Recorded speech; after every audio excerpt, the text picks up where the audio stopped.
अस्सलाम वालेकुम my dear students. आज हम पॉलिटिकल साइंस पढ़ने जा रहे हैं। तो पॉलिटिकल साइंस का जो पहला चैप्टर है पावर शेयरिंग, तो हम पावर शेयरिंग आज डिस्कस करने जा रहे हैं।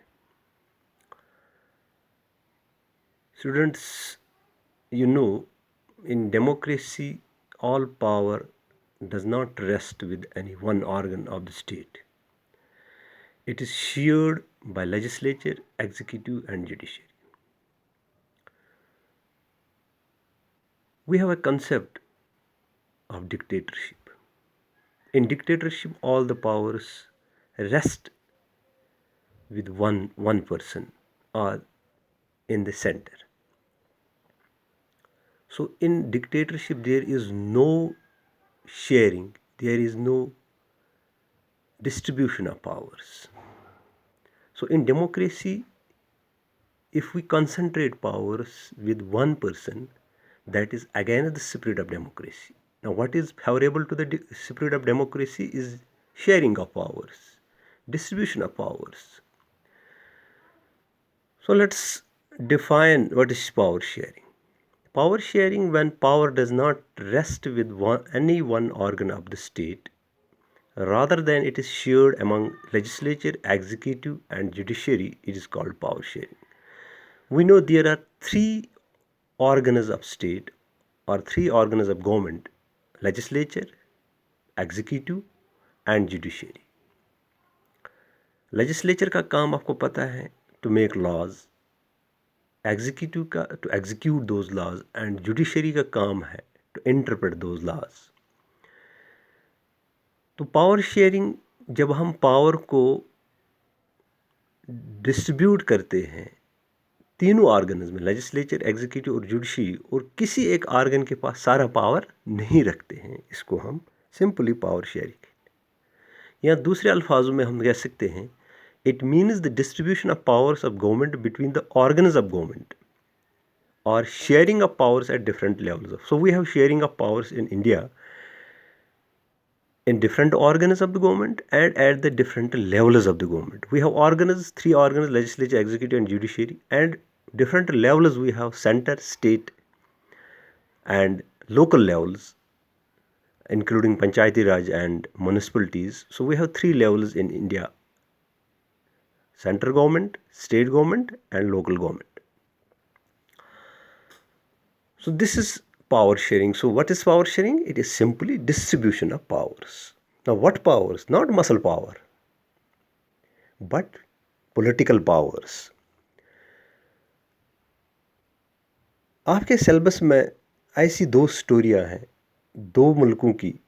एक तो बेल्जियम है जो कि यूरोपियन कंट्री है, और श्रीलंका है जो कि एक एशियन कंट्री है। इन दो कंट्रीज़ को हम सामने रख के देखेंगे कि ये दो मुल्क कैसे हैंडल करते हैं जो पावर शेयरिंग है, जो पावर शेयरिंग डिमांड्स वहाँ हैं, मुख्तलिफ जो इतनी ग्रुप्स हैं, तो how they handle that power sharing. So let's first take the example of Belgium. So Belgium के बारे में हम एक इंट्रोडक्शन लेते हैं कि बेल्जियम जो है a small country in Europe. So it is a European country. It is very small country. अगर हम देखेंगे इंडिया में एक स्टेट है हरियाणा, ये हरियाणा से भी छोटा है, लगभग 1 करोड़ के इर्द गिर्द इसकी आबादी है, स्मॉलर देन हरियाणा. अब जो बेल्जियम है जो यूरोपियन कंट्री है, इसके जो बॉर्डरिंग कंट्रीज़ हैं जैसे फ्रांस है, नीदरलैंड है, जर्मनी है एंड लग्जमबर्ग, इसकी पॉपुलेशन लगभग 1 करोड़ के अराउंड है. अगर हम देखेंगे इसकी कैपिटल, तो कैपिटल इसकी ब्रसेल्स है. तो Brussels is the capital of Belgium. So regarding the ethnic composition of the Belgium, so let's define what is ethnic composition. Ethnic composition simply a social division based on shared culture. Ethnic composition जिसको हम नस्ली group कहते हैं, या नस्ली जो division होता है, जो कल्चर के बुनियाद पे जो लोग किसी एक इथनिक ग्रुप से बिलीव करते हैं, उनके जो कल्चर हैं या उनकी जो फिज़िकल सिमिलैरिटीज़ हैं एक दूसरे से मिलती जुलती. अब ज़रूरी नहीं है कि जो एक ही इथनिक ग्रुप से ताल्लुक़ रखते हैं, इनका एक ही रिलीजन हो या उनकी एक ही नेशनैलिटी हो। तो अगर हम बेल्जियम की इथनिक ग्रुप्स की बात करते हैं तो we have 3 ethnic groups in Belgium. We have Dutch, French and German. अगर हम इथनिक ग्रुप की कंट्री में बात, out of the total population की बात करते हैं तो वी हैव 59% जो हैं डच बोलते हैं, जो कि फ्लेमिश रीजन है, जो कि नॉर्दर्न रीजन है बेल्जियम का। उसके बाद 40% जो हैं लोग जो हैं जो वैलोनिया में रहते हैं, जो कि southern part of the Belgium है, उसमें 40% लोग फ्रेंच बोलते हैं, और जो 1% लोग जो वैलोनिया रीजन में रहते हैं वो जर्मन बोलते हैं। तो अगर हम कैपिटल ब्रुसेल्स की बात करते हैं तो ब्रुसेल्स में आप देखो 80% जो है फ्रेंच हैं और 20% डच हैं। अगर हम इस मैप को देखेंगे तो आप मैप देख रहे हो, तो मैप में जो ऊपर वाला हिस्सा है, तो आप मैप देख रहे हैं तो ये जो है this is the Flemish region, ये फ्लेमिश रीजन है और ये वैलोनिया है। फ्लेमिश में आपने देखा कि इसमें 59% जो है डच स्पीकिंग पीपल है, एंड वैलोनिया में 40% फ्रेंच स्पीकिंग पीपल है। और ये कैपिटल जो ब्रसेल्स है, इसमें 80% लोग फ्रेंच बोलते हैं और 20% डच बोलते हैं, और रेस्ट जो 1% है यहाँ ये जर्मन स्पीकिंग है। अब ये जो ब्रसेल्स हैं, तो ब्रसेल्स में एक मसला है कि अगर हम पूरी कंट्री की बात करेंगे तो पूरी कंट्री में हम देखते हैं कि जो डच हैं वो मेजॉरिटी में है। लेकिन अगर हम ब्रसेल्स की बात करेंगे, यहाँ डच माइनॉरिटी में है और फ्रेंच मेजॉरिटी में है। तो होल कंट्री में अगर हम देखेंगे डच मेजॉरिटी में है और फ्रेंच 40% माइनॉरिटी में है। लेकिन ब्रसेल्स में उल्टा है, ब्रसेल्स में फ्रेंच वाले मेजॉरिटी में है और ये जो डच हैं ये माइनॉरिटी में है। अब क्या होता है कि अब ये जो दो कम्युनिटीज़ जैसे हैं, जैसे डच और फ्रेंच हैं, इनमें टेंशन हो गया, इनमें स्ट्राइप हो गया, इनमें जो है एक किस्म का जो टकराव आ गया बिकॉज ऑफ इंटरेस्ट। क्योंकि इंटरेस्ट का जब टकराव होता है तो सीधी सी बात है, तो ये टकराव जो है एक बहरान बन जाता है। वही बेल्जियम में भी होने वाला था।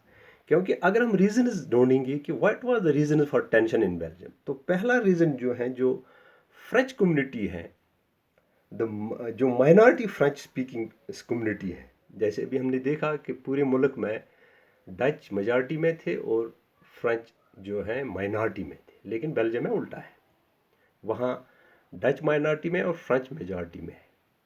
लेकिन अगर हम बात करेंगे रीजंस की, इनमें टेंशन क्यों हुआ, इनमें टकराव क्यों हुआ, कि जो माइनॉरिटी फ्रेंच स्पीकिंग कम्युनिटी जो है वो रिच थे और पावरफुल भी थे डच से।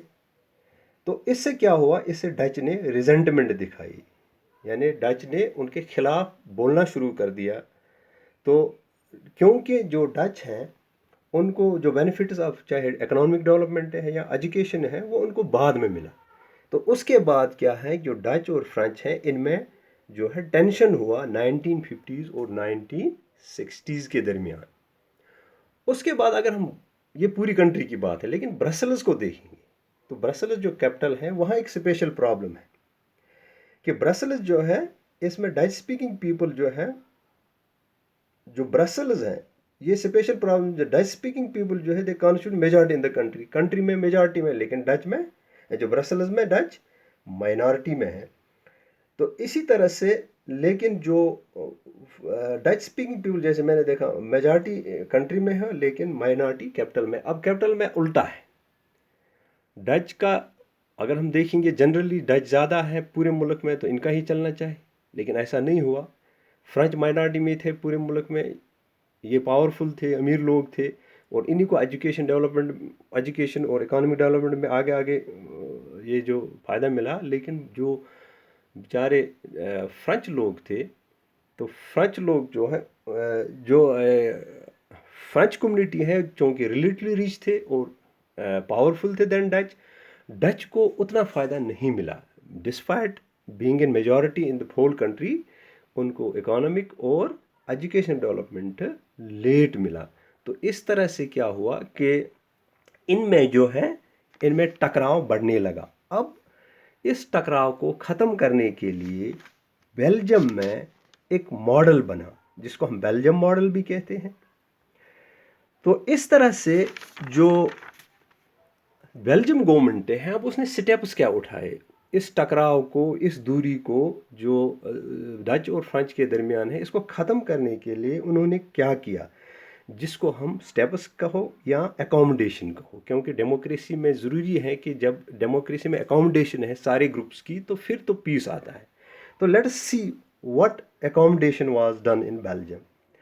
तो हम एकोमोडेशन की बात करेंगे तो सबसे पहले बात जो है, बेल्जियम जो लीडर्स हैं they recognise the existence of regional difference and cultural diversity. तो उन्होंने क्या कहा कि जो लीडर्स थे उन्होंने डिफरेंस को मंजूर किया, कि उन्होंने रिकॉग्नाइज किया कि हाँ यहाँ रीजनल डिफरेंसेस हैं बिटवीन डच एंड फ्रेंच। उसके बाद उन्होंने उसके लिए क्या किया, उन्होंने 1970 से लेकर 1993 में जो अपना कॉन्स्टिट्यूशन है उसको 4 बार उन्होंने अमेंड किया, ताकि जो हर एक वहाँ रहता है कंट्री में तो उसको वो अरेंजमेंट सॉर्ट आउट करे, उनको अकोमोडेट करे। उसके बाद क्या किया उन्होंने जैसे मैंने अभी कहा, उन्होंने एक बेल्जियम मॉडल दिया जो इनोवेटिव था, जो मतलब एक नई एक पहल थी जिसको हम बेल्जियम मॉडल कहते हैं। अब बेल्जियम मॉडल में एलिमेंट्स क्या थे कि इसमें क्या था, पहला ये था कि constitution prescribes the number of French and Dutch speaking ministers shall be equal in central government. तो सेंट्रल गवर्नमेंट में जो मिनिस्टर्स की जो डिवीजन होगा उसमें बराबर का शरीक होगा, फ्रेंच भी उतने होंगे और डच के भी उतने ही होंगे। उसके बाद जो स्पेशल लाज हैं, required support from both groups, अगर कोई स्पेशल कानून पास करना होगा वो फ्रेंच या डच अकेले नहीं करेंगे, यूनिलैटरल नहीं करेंगे, एक तरफा फैसला नहीं करेंगे, बल्कि दोनों को मिला के, यानी कि डच को भी कॉन्फिडेंस में लेंगे, फ्रेंच को भी कॉन्फिडेंस में